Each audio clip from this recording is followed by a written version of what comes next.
देश की तरह चंपावत जिले में भी संविधान निर्माता डॉक्टर भीमराव अंबेडकर की 134वीं जयंती बड़े ही सम्मान और उत्साह के साथ मनाई गई। लोहाघाट नगर में भाजपा कार्यकर्ताओं ने नगर मंडल अध्यक्ष गिरीश कुमार के नेतृत्व में बाबा साहब को श्रद्धांजलि अर्पित की। कार्यक्रम की शुरुआत अंबेडकर जी की प्रतिमा पर माल्यार्पण से हुई। इस दौरान पूर्व भाजपा विधायक पूरन सिंह फर्त्याल भी मौजूद रहे। उन्होंने बाबा साहब को देश का सत्य सपूत बताया और कहा कि डॉक्टर अंबेडकर ने समाज के पिछड़े और कमजोर वर्गों को मुख्यधारा में लाने के लिए पूरी जिंदगी संघर्ष किया।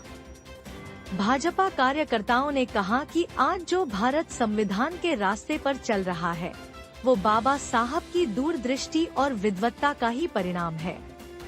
उनके विचार आज भी प्रासंगिक हैं और उन्हीं के दिखाए रास्ते पर चलना ही उन्हें सच्ची श्रद्धांजलि है।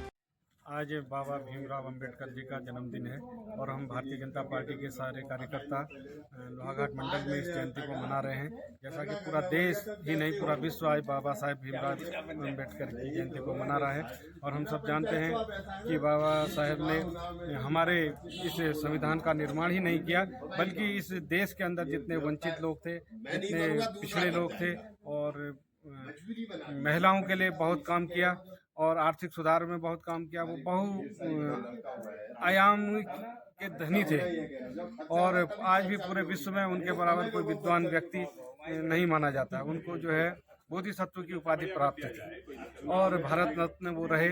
और बाबा साहेब भीमराव अंबेडकर को हम आज अपने नगर मंडल की ओर से उनको श्रद्धांजलि अर्पित करते हैं और उनके